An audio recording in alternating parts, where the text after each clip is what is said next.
Həmçinin Ramazanda insanın ən çox edə biləcəyi, ən çox özünə fayda verəcəyi bir şey vaxtını səmərəli keçirtməkdir. Vaxt elə bir şeydir ki, vaxt həmin o vaxt sayəsində insan ya cənnəti qazanır və yaxud da ateşi qazanır.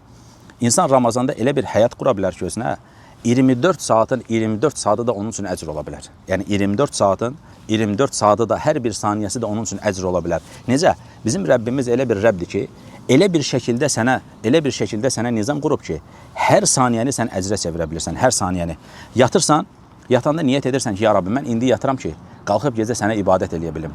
Qalxıb sübh namazını qalxıb rahat qıla bilim. Bu yatışla yatmaq, yatdığın hər saniyə sənin üçün əcrdir. Təsəvvür edirsən, qalxırsan, səhər oyanırsan, yemək yeyirsən, sahur edirsən ki, ya Rabbi, indi bunu edirəm ki, bədənimdə güc olsun, bədənimdə qüvvət olsun, axşam sənə rahat ibadət edə bilim.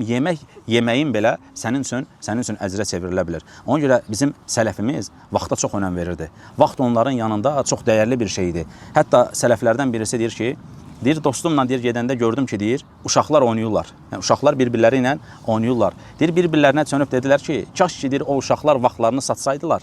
Biz də pul verib onları onlardan alsaydıq. Yəni, vaxt onların yanında belə dəyərli bir şeydir. Onlar vaxtı öldürmək nədir? Vaxtı dəyərsizləşdirmək nədir? Kimi şeylər onların yanında, bu kimi şeylər onların yanında yox idi. Onların tək dərdləri hər saniyələrini, hər dəqiqələrini əcrə çevirməkdir. Ona görə vaxt mühümdür, vaxt önəmlidir. Əgər insan vaxtının qədrini bilməsə, mütləqdir ki, həmin o vaxt onun əleyhinə olacaq. Sufyan Əs-Səvri rahimehullah deyir ki, mən bir gün yuxumda vəfat edən şeyximi gördüm deyir.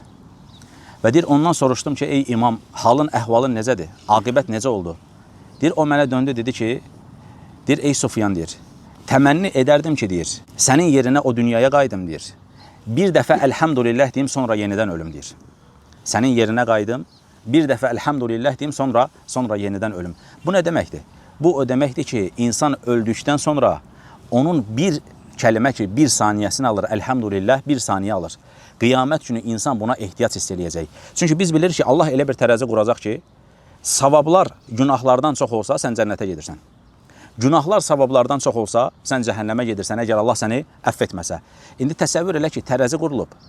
Orada tərəzidə bir dənə əlhəmdülillah tərəzini necə oynada bilər? Bir dənə lə iləhə illallah tərəzini necə oynada bilər? Nə deməkdir bu? Yəni, insan üçün həmin o danışmış olduqları şey insanın əməl dəftərinə yazılır. Və qiyamət günü insan onunla qarşılaşacaq.